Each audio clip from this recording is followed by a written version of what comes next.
Case వాస్తవాలు 1995లో ప్రతివాదులు ఎటువంటి సమాచారం లేదా ముందస్తు నోటీసు లేకుండా చట్టవిరుద్ధంగా తమ భూమిని స్వాధీనం చేసుకున్నారని, దీని ఫలితంగా వారు ఆ భూమిపై తమ యాజమాన్యాన్ని ప్రకటించాలని కోరుతూ దావా వేయవలసి వచ్చిందని అప్పీలుదారులు, వాదులు ఆరోపించారు.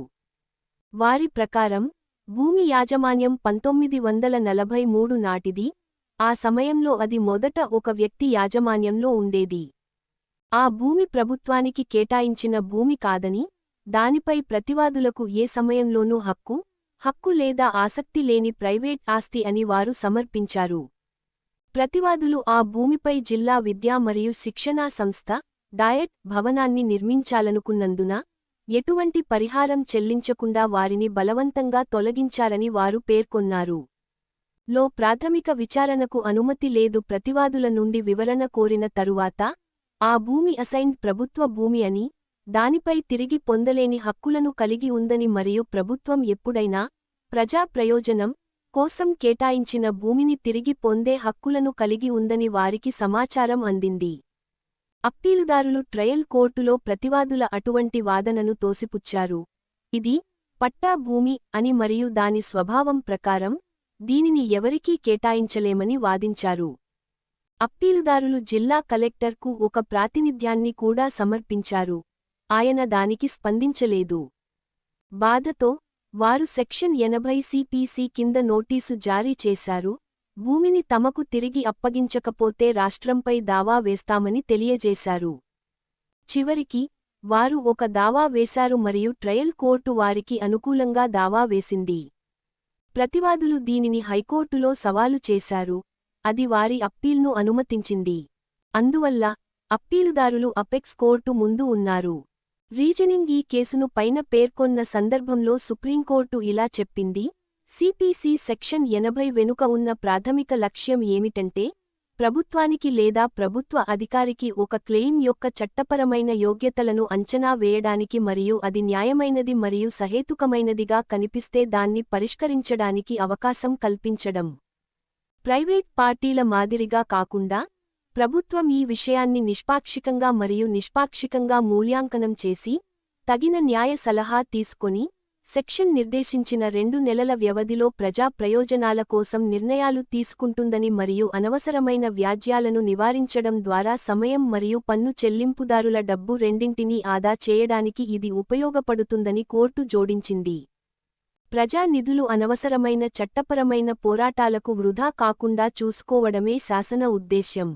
ప్రభుత్వం లేదా ప్రభుత్వ అధికారి న్యాయమైన పరిష్కారం కోసం చర్చలు జరపడానికి లేదా కనీసం, సంభావ్యవాదికి వారి వాదన ఎందుకు వివాదాస్పదమవుతుందో వివరించడానికి నోటీసు యొక్క నిబంధన ఉద్దేశించబడింది అని అది వ్యాఖ్యానించింది. ప్రభుత్వానికి వ్యతిరేకంగా దాఖలు చేయబడిన డిక్లరేటరీ టైటిల్ దావాల తీర్పును నియంత్రించే ఈ క్రింది సూత్రాలను కోర్టు గమనించింది. ప్రభుత్వానికి వ్యతిరేకంగా టైటిల్ ప్రకటన కోసం దావాలు ప్రైవేట్ పార్టీలపై దావాలకు 2 అంశాలలో భిన్నంగా ఉంటాయి. మొదటిది, అటువంటి వ్యాజ్యాలలో ప్రభుత్వానికి అనుకూలంగా ఒక అంచనా ఉంది, ఎందుకంటే ఏదైనా వ్యక్తి లేదా స్థానిక అధికారంలో ఆక్రమించబడని లేదా స్వాధీనం చేసుకోని అన్ని భూములు ప్రత్యేకంగా ప్రభుత్వానికి చెందినవిగా భావించబడతాయి. రెండవది, ప్రభుత్వానికి వ్యతిరేకంగా టైటిల్ ప్రకటన కోరుతున్న పక్షంపై రుజువు యొక్క అదనపు భారం ఉంటుంది. ప్రైవేట్ పార్టీకి వ్యతిరేకంగా ప్రతికూల స్వాధీనం విషయంలో 12 సంవత్సరాల పాటు కాకుండా, వాది 30 సంవత్సరాల పాటు ప్రశ్నార్థక భూమిపై తన స్వాధీనాన్ని స్థాపించుకోవాలి. ప్రభుత్వానికి వ్యతిరేకంగా యాజమాన్యాన్ని ప్రకటించే డిక్రీని యాదృచ్ఛికంగా జారీ చేయకూడదు. అటువంటి డిక్రీని మంజూరు చేసే ముందు, ట్రయల్ కోర్టు వాది 30 సంవత్సరాలకు పైగా యాజమాన్యాన్ని గుర్తించే టైటిల్ డీడ్ల ద్వారా లేదా 30 సంవత్సరాల కాలానికి ప్రతికూల స్వాధీనాన్ని స్థాపించడం ద్వారా తగిన డాక్యుమెంటరీ ఆధారాలను అందించిందని నిర్ధారించుకోవాలి. సంబంధిత రెవెన్యూ లేదా మునిసిపల్ రికార్డులలో 30 సంవత్సరాలకు పైగా వాది పేరు యజమానిగా, హోల్డర్గా లేదా నివాసిగా నమోదు చేయబడిందో లేదో ట్రయల్ కోర్టు ధృవీకరించాలి. చివరగా, ట్రయల్ కోర్టు ఆ ఆస్తి యొక్క స్వభావాన్ని జాగ్రత్తగా పరిశీలించి, అది అధికారం కలిగినదా లేదా అధికారికమైనదా, అనుమతి కలిగినదా లేదా యాదృచ్ఛికమైనదా, దొంగచాటుగా ఉందా లేదా రహస్యంగా ఉందా, అలాగే బహిరంగంగా, నిరంతరంగా మరియు ప్రతికూలంగా ఉందా లేదా టైటిల్ ద్వారా సూచించబడిందా అని నిర్ణయించాలి. తద్వారా ప్రజా ఆస్తిని యోగ్యత లేని వ్యక్తులు అనుకోకుండా ప్రైవేట్ యాజమాన్యంలోకి మార్చకుండా చూసుకోవాలి. ప్రభుత్వ బాధ్యత ప్రైవేట్ పార్టీల బాధ్యతకు భిన్నంగా ఉంటుందని కోర్టు అభిప్రాయపడింది. ఎందుకంటే అది క్లెయిమ్ను నిష్పాక్షికంగా అంచనా వేయడం, అవసరమైనప్పుడు న్యాయ సలహా తీసుకోవడం మరియు నిర్ణీత 2 నెలల కాలపరిమితిలో ప్రజా ప్రయోజనాల కోసం నిర్ణయాలు తీసుకోవడం ఆశించబడుతుంది. అనవసరమైన చట్టపరమైన వివాదాలను తగ్గించడం ద్వారా న్యాయం మరియు ప్రజా శ్రేయస్సును ప్రోత్సహించడం ఈ తప్పనిసరి నిబంధన యొక్క ప్రధాన లక్ష్యం అని కూడా అది పేర్కొంది. అంతేకాకుండా కోడ్ నుండి సెక్షన్ 80 కప్ని తొలగించాలని కేంద్ర లా కమిషన్ సిఫార్సు చేసినప్పటికీ పరిపాలన ప్రతిస్పందన లేకపోవడం వల్ల అది ఒక ఆచారంగా మారిందని కోర్టు వ్యాఖ్యానించింది. చట్టం యొక్క ఉద్దేశ్యం న్యాయం యొక్క పురోగతి. ప్రస్తుత కేసులో కనీసం అవసరమైనది ఏమిటంటే, రాష్ట్ర అధికారులు ఇక్కడ అప్పీలుదారులు జారీ చేసిన నోటీసును గుర్తించి, వారి వైఖరి గురించి వారికి తెలియజేయడం. ప్రజా అధికారులు వారికి జారీ చేసిన చట్టబద్ధమైన నోటీసును అన్ని గంభీరంగా తీసుకోవాలని మేము స్పష్టంగా చెబుతున్నాము అని అది మరింత నొక్కి చెప్పింది. ప్రజా అధికారులు అటువంటి నోటీసులను పరిశీలించకూడదని మరియు పౌరులను వ్యాజ్యాల మార్పులకు బలవంతం చేయకూడదని కోర్టు పేర్కొంది, ఎందుకంటే చట్టబద్ధమైన వ్యవధిలోపు లేదా ఏదైనా సందర్భంలో వాది వ్యాజ్యం ప్రారంభించే ముందు వారి వైఖరిని తెలియజేయాలని వారు భావిస్తున్నారు. మేము ఈ అప్పీలును అనుమతించి, ఇక్కడ అప్పీలుదారులకు అనుకూలంగా దావాను తీర్పు ఇచ్చి ఉండాల్సింది.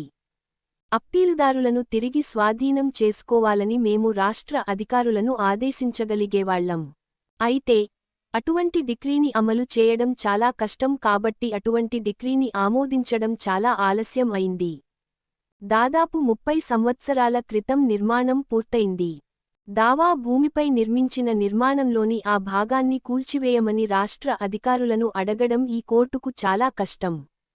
అటువంటి పరిస్థితులలో రాష్ట్రం అప్పీలుదారులకు డబ్బు పరంగా పరిహారం చెల్లించాలని మేము ఒక నిర్ణయానికి వచ్చాము అని అది ముగించింది. అందువల్ల అప్పీలుదారులకు పరిహారంగా 3 నెలల్లోపు రూ. 70 లక్షలు చెల్లించాలని కోర్టు రాష్ట్రాన్ని ఆదేశించింది. దేశవ్యాప్తంగా ఉన్న అన్ని హైకోర్టులకు తన తీర్పు కాపీని, సంబంధిత రాష్ట్ర ప్రభుత్వాల ప్రధాన కార్యదర్శులకు ఒక్కొక్క కాపీని పంపిణీ చేయాలని, సెక్షన్ 80 సిపిసి అధ్యాయంపై ఎక్కువ ప్రాధాన్యత ఇవ్వాలని కూడా కోర్టు రిజిస్ట్రీని ఆదేశించింది. దీని ప్రకారం అత్యున్నత న్యాయస్థానం అప్పీలును కొట్టివేసి అవసరమైన ఆదేశాలను జారీ చేసింది. కారణం శీర్షిక ఎరికాల సుంకాలమ్మ మరియు న్యాయవాది వర్సెస్ ఆంధ్రప్రదేశ్ రాష్ట్రం, రెవెన్యూ మరియు ఇతరత్రా శాఖ, తటస్థ ఆధారం 2025 INSC 383.